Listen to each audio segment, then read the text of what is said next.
Pastor Nick and I talked a couple of weeks ago about how we are going to move forward. We're kind of doing this in stages, and we have one thing that has to be done, and then the next thing has to be done, and it gets a little choppy. Excuse me. And so we thought it would be good to bring everybody together that would like to take a look and kind of give you exactly where we are today. What we've done, what we're doing, what we're going to do, and the position that we are in to be able to move forward with our building program. Nick, if you want to do the next slide? Thank you. So we're going to take a look at the financial review. We're going to look at where we're cash, the capital campaign, our current mortgage, the master plan, and where we are with that. We're going to look at some remodeling that we're looking at to be part of this. We're going to look at what our costs are going to be for doing this. We are getting more and more involved with the dollars and cents so that we can make this move forward, and we'll give you an overview of it. And then next week, when the congregational meeting comes forward or is held, then we'll have to make some decisions on what we're going to do and what we think we need to do for the remodeling. Maybe we don't do as much, but you'll have an opportunity to enter into that. So Nick, next one, please. So let's look at where we are on a financial review.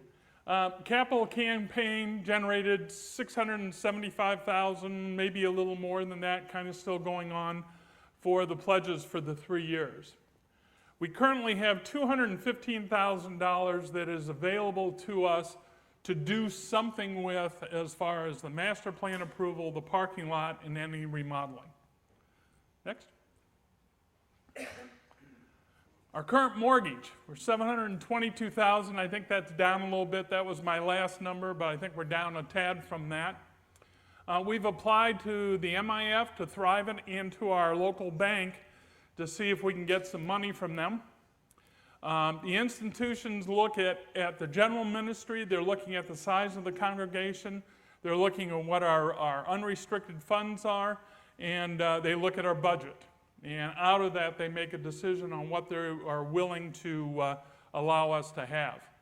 MIF has given us a general idea of what they will provide us in the way of funds, and they are the current mortgage holder for us.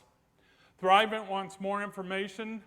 Phil Hart has been so kind to kind of make this process go through, and so he has provided that information to Thrivent. They're a little concerned on our size to be able to generate the money we want, but we're gonna talk further with them. And then out of the blue, our local bank said, "Hey, let's talk." And so on Thursday, we met with a bank representative who walked the property and is looking at what they might be able to do for us. The interesting part for them was they want us to build buildings. They don't care about the parking because buildings is something they can put a lien on. So everybody has a little different outlook on where it is. Next one, please. MIF alone, Abiding Grace, a total of $1.1 million. So if they're going to give us 1.1, you pull off the 722 or whatever the right number is, and roughly we're going to be able to pick up an additional $377,000 in fund. Phil and Nick are going to go to the ELCA. They have a call next week maybe to talk a little further about, is there more money available to us? We've been a good church. We've paid our bills. We're living up to our debt. We just had another capital campaign that exceeded our first campaign. We got all of our funds in for the first campaign. So there's some history here that we're going to try to use to push that forward. As I said, Thrivent wants additional information. We've exceeded some of their parameters, or we're under on other parameters. So our population versus what we want, what we owe, those all come into play with Thrivent. So currently, our total funds that we have right now, including the money we have loaned and the money that we have on hand, gives us a total of $592,000 to spend for new construction, remodeling, master plan, site prep, site evaluation, all of it, the whole package, is $592,000. And then the capital campaign obviously will then be refunded or be replenished through the pledges that we have coming in over the next 3 years. Where are we in the master plan? Well, there is a schedule, and we are on board with a schedule, although we put some brakes on a few things. We're gonna look at not doing as much with the master plan presentation with the city as we originally thought. We're looking at if we reduce that, then we can reduce our costs that we have. Will help expedite some steps. It may not take quite as long to get things through the city. We're probably going to look at using local or trade-specific contractors rather than a GC. If we go to a GC takes a mark on all of the construction we do. If we go to a trade contractor, he can put together what we need for parking. We can go to a contractor for remodeling. We can go to a contractor for sound. We can use various pieces and not have to pay a markup on all of that the GC. However, that means that we'll have to take on more responsibility for overseeing what we're going to do in the construction that we do. Nick? So here's all the costs that are involved with a master plan in any new building that we have. And you've seen these numbers before. Just going to kind of redefine them. The master plan, we've approved the $125,000. That's for site prep, that's for engineering, that's for taking it to the city. There's some initial money in the parking that's included in this. So it's a number that we have that's out there, and we have to recognize it because you have approved it, but it will kind of get blended into some of the other areas as well. Parking, walks, and pavilion, $481,000. Kitchen and narthex, $1,700,000. You can go down right through down the line. Last line, kind of an interesting one, inflation for time delay. We looked at if this takes 8 years or 9 years or 10 years to do it all, what's going to be our increased cost because of inflation? So you tack on another $575,000 for additional expense because of the cost of construction going up. And that may not be enough based on what's going on right now, especially here in the South Lake area. It's jumping daily. So all the contractors are busy. So that number may not be right. But these are all estimated numbers until we get a contractor out here to put hard numbers to it. We're just going by this as a way to help the banks understand where we're going, help the city understand where we're going, help us understand what we need to be able to make this all work. Next slide. That'll take care of our problems. It gets a little sensitive some days. All right, so we've looked at all the numbers, and now we're back into the master plan and really what our priority is. The priority from day one has been parking. We have to do it. We know we want to do it. And then we wanted to at least do the narthex and the kitchen. We are not going to have the funds to be able to do all of that. Unless something comes in from the local bank, and stranger things have happened to this congregation with from the hand from above. We're pretty limited on funds that we're going to be able to use in the amounts that we're going to need to be able to go further with the addition of the construction. However, we are going to start interviewing with contractors on the work by trade so that we can at least get things in motion. We want to get the parking started. If we're going to do remodeling, we want to do some remodeling, and we'll talk about that. But our biggest thing is to initiate the parking so we can get that underway and get final approval by the city. Next one. The remodeling, a subcommittee was formed because it was talked about, all right, if we didn't have enough money to be able to do everything we wanted to do, what's our options? What can we go further? So a subcommittee was formed to take a look at the worship center to see what we could do here, and the Ed building to make it more usable.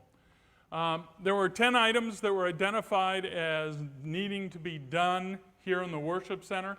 These are fairly broad, and it's not 10 specific things. It's 10 specific items that need to be done to make this more worship-like, more church-like, to help us draw more people in. And that's what the base is all about. Because the new classroom facility is not going to be able to be done, what can we do with our current ed building to kind of change it around and make it kind of like what we were looking at building out of the back wall here. Square foot wise, not that terribly different. There's several hundred square feet smaller over here than what we had, but fairly in the ballpark. So we started looking at what we could do for developing plans both for the work comp center and for the ed building. Again, allow us to improve the facility. We know it's going to be some time before we're going to be able to get everything done. We want to have this so it looks like a church facility and it looks like a place where people would like to come and be part of our congregation. Again, everything that we are doing, this whole project, is because we want to do what will allow us to grow. So let's look at the remodeling here in the worship center. Redo the ceiling in the altar area, paint the entire worship center, window treatments on both sides so they can go up and down and get dark, get light, can kind of do some halfway parts of it. An entire lighting, sound system, and video piece would be put in. That would include better lighting spotlights coming in onto the altar area, take the ceiling out of the altar area and get it black. Maybe some big screen TVs on either side to run instead of having the drop-down box. So there's some ambient lighting and some backlighting that we looked at.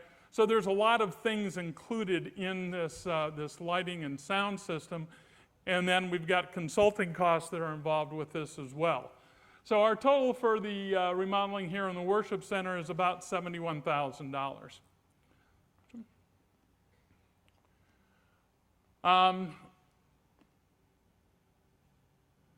It will be a permanent change, but it still will allow us, as we build on, to keep this structure and the use of this structure intact. So somewhere down the line, this will become our activity center. This may turn back into a basketball court one day.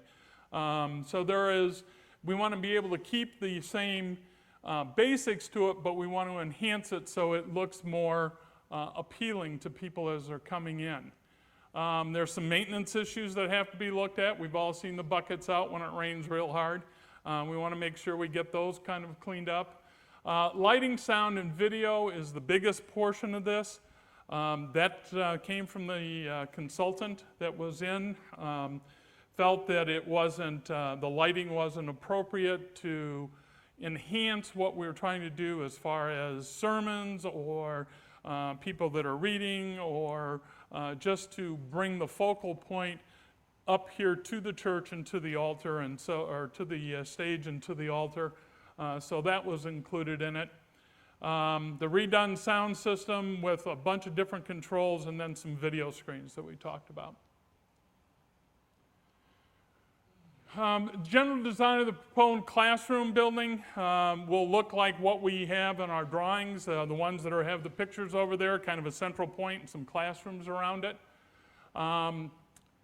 We want to have it so that it looks like it is permanently set up to be a classroom facility, so it will enhance people coming to look at our church and say, hey, this is a place that we want to be, and our kids can go and get the religious education that's needed. We want to be able to live with what the city puts on us, so we had to look at some code issues and make sure that we weren't going to do something over there that would have the city of Southlake coming down and closing us down. And again, this will be done by a contractor pulling permits rather than having to go to the city for an entire master plan review. So this will be more of a remodeling program like you would do in your home, rather than a full-blown master plan that we would take into the city. Here in the ed building, what they're looking at is 4 classroom facilities, create a gathering space for common use, kind of that central point. They've talked about maybe raising the ceiling a little bit some of these are nice suggestions. Are we going to do them all? That's kind of still up in the works. New carpet, paint the area. The restrooms remain in place. That was one of the pieces that we were really concerned about because they probably don't comply with some of the federal laws. So if we go in there and kind of gut the whole thing and start moving things around, then we're going to have to change the facility that we have. So we don't want to do that because this is not a permanent structure for us. It is just a temporary fix for us until we can get into or we can build the new area. There would be a covered walkway. The entrance of the Ed Center would now come out the back, and then there would be a covered walkway that would come over to the worship center so you don't have to run around and find umbrellas and get soaked when we're coming in and out. The plan was set up so it lines with all the current windows and doors that are in there. We're not going to move doors. We're not going to pull windows out. We're not going to do any of that kind of thing. So the drawings that are tentatively put together base it on so a wall would break at a window and come across, and the doorways would still remain open. We don't want to get into moving or pulling windows and redoing things. No firm price on this. The estimate is from $40,000 to $60,000, depending on how much we do and what we want to get into it. So let's look at what we have. We've got $592,000 that we're available to spend. We've got to look at the parking area, remodeling the worship center, remodeling the Ed building. So we're going to have to come to you next week and take a look and say, all right, what do you want to do? This is not just me and the committee making a decision. This is us as a congregation looking at what's going to be best for us. So if we start looking at what our costs are at this point in time to do everything that we've talked about, so the $125 on the master plan, our building cost on the parking lot, the estimated work comp remodeling, I just added the $60,000 in for the Ed building, so our total cost is $737,000, and that puts a shortfall at $145,000 that we would have to look at and figure out how to make up. Nick? Hey, Tim. Yeah.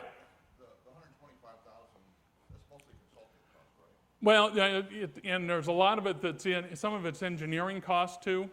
So there's about $42,000, I think, in consulting in that, and then the rest of it is kind of buried in a lot of different areas. So some of it was in the classroom building, some of it was in the parking for the engineering costs. We haven't expended any of that yet. No, we have it approved. We have not paid a dime on that part of it, and we are working with Hardy now to start looking at, okay, what costs can we get rid of? What do we not have to do to make this all work? So yes, so the 125 is kind of a touchy-feely one. Even if it's 50, that still puts us about 90,000 short on where we are in cash. So we are looking, and that goes to this. We're looking at what we can reduce in the master plan. We're going to look at using GCs to see what kind of money that saves us when we go out for specific estimates and specific bids on it. We can do less remodeling than what we have set up. We're even looking at maybe doing less parking lot. Do we really need to have the back tail and around to the circle since we're not going to add buildings to it? Do we need to build that for the fire department to have access in it? Nick's sad because his parking or his putting green goes away. But we still want to be able to do everything that we can to comply with the city. We also need to look at what we can do from a sweat equity standpoint, what we can do as volunteers to help build this part of it. There may be a lot in the Ed Center that we can pick up and do rather than have a general contractor do.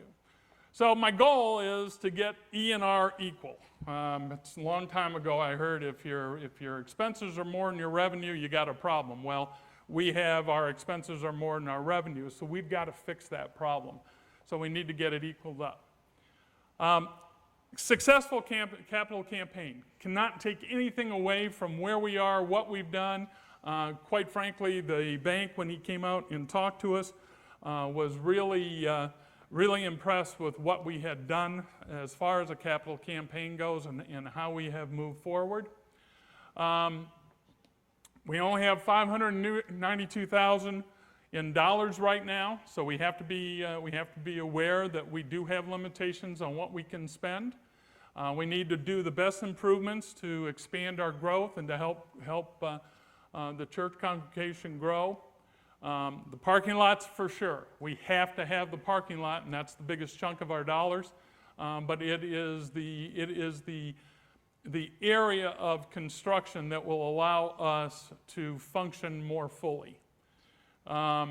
Improvements are not permanent to the ed building. We know that this is just temporary improvements, so we don't want to spend $1 zillion on it. We want to make sure that the ed building does what it can do for us, but we know that when the sanctuary comes in, that building is gone. That's the only building on the campus that will be taken out during additional construction. So we have to weigh how much we want to do there as to what we're going to need and what our time frame is. We're revising the work plan and the city presentation, trying to reduce costs there. We're not going to go back and do multiple presentations. We're going to try to get this thing through at one time with a much more limited presentation than what we had. Using the trade contractors, we talked about that. And we want to start the project as soon as we can get congregational approval, city approval, and secure the appropriate trades on that part of it. So here's the focus, and here's what we need to kind of look at. We want to proceed with the master plan with the city approval, but in a more limited way to reduce cost, limit the civil engineering so we can reduce costs, agree on what projects we want to do, approve specific contractors to be able to come in and do the work for us, finalize the plans for the work comp, ed building, and apartment, and determine the contractor work and what Abiding Grace people can do. We want to initiate remodeling, start of work as soon as possible for completion by September. If we're going to do something to that ed building, we've got to have it done before we start Sunday school over again. And initiate the parking project and complete the master plan approval based on the timeline. And that really, construction would start about January, mid part of January. We would hope to have parking completed by Easter. One more slide. Questions? That's what we got. That's where we are. You've got it rolled out to you. There's no hidden agenda on this piece of it. These are our numbers that we're living with. We do have some hope that MIF will give us some more money. That will help our $145,000 in the whole number. Where the bank was going to take this to their board to see if they'd be interested in doing it. They brought up several good points as far as amount of equity we have in the property compared to what we owe on the property in relationship to what the property is worth here in South Lake in today's market.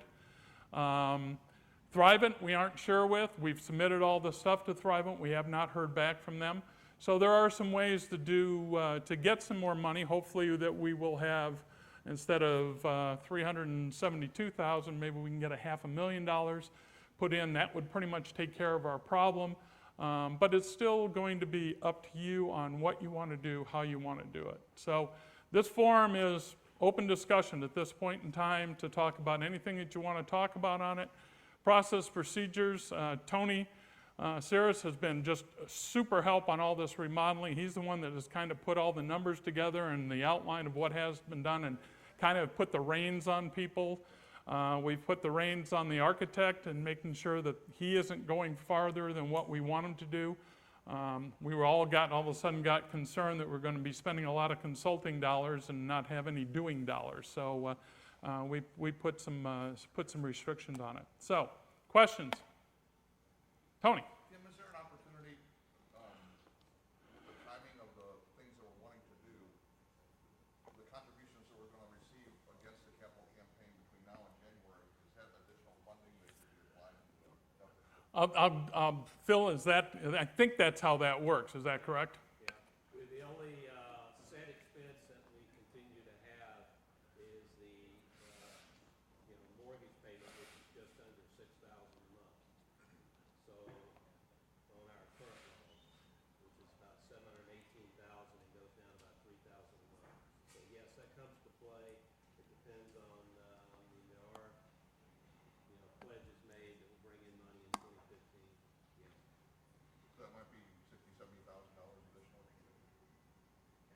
Could be. It could, I mean, I don't think anybody has a really good handle on what that, but that number then, that 215 we can spend, then that obviously bumps up, it goes up because there's more money than them becomes available to us. Yes? Could you kind of walk through that parking, what 400, I know there's some engineering and consulting fees in the parking, but what will we see for 400? For $400,000? Okay, you'll see, first of all, you'll see a driveway that goes in between the ed building and the admin building. I'm sorry. Okay, the question is, what do we get for the $465,000 or $480,000 we get when we do a parking lot? You'll see a driveway that goes in between the ed building and the admin. That will be our access in. All of the electric wires and the lines and stuff will have to be taken down, removed, and then reestablished someplace else depending on what we do with the plan. Then you will see the parking area will go back. There's 68 parking spaces, 68 parking spaces that will be added. So that would include concrete, all the engineering plans on it, all the formwork, the grading, any trees that have to be taken out. There's landscaping that would be included in that number. There are walkways from the new parking lot into the church area, so the new walks would be put in there. Lighting would be involved with that. So it's kind of to make that a whole self-centered area out there that's all within itself. There was something that said The pavilion, the Pastor Nick Memorial Pavilion that sits out here on the back to use for like Sunday worship, outside Sunday worships, or our picnic, to have a place where we could have a small pavilion area out there. That would have been included in there as well. Other questions? Oh, it's an easy bunch today. So what do we need, do we need a motion for next week's meeting? I think that comes in next week's meeting, and I think it's going to be, I think what we'll have to do is bring up a motion about what we want to do. So we approve the parking, we approve the worship center remodeling, we approve the education building remodeling, and then we can move forward to it. So if there are, and there can be changes on that. So you can approve X number of dollars, however, put limitations on it, and so we can work with that. Yes, ma'am. Do we know the percentage of the members of the congregation who pledged for the capital? The percentage of the members of the congregation that pledged. Nick, do you know what that number is? We're floating between 60 and 70% right now. Yeah. Yes, ma'am. So how firm are the consultants' numbers on the renovations? Well, the one on the work comp, my insurance background and WC jumps out. On the worship center are firm, and we're getting written estimates on that. I'm supposed to be getting all of the contractors are involved, what we're getting, the size of the things, all that. So those numbers are good. The numbers in the Ed Center are not, and the numbers for the parking garage, until we can get a firm number from a contractor, is a guess. So the only really firm numbers we have are for here. Anything else? Okay, we'll bring it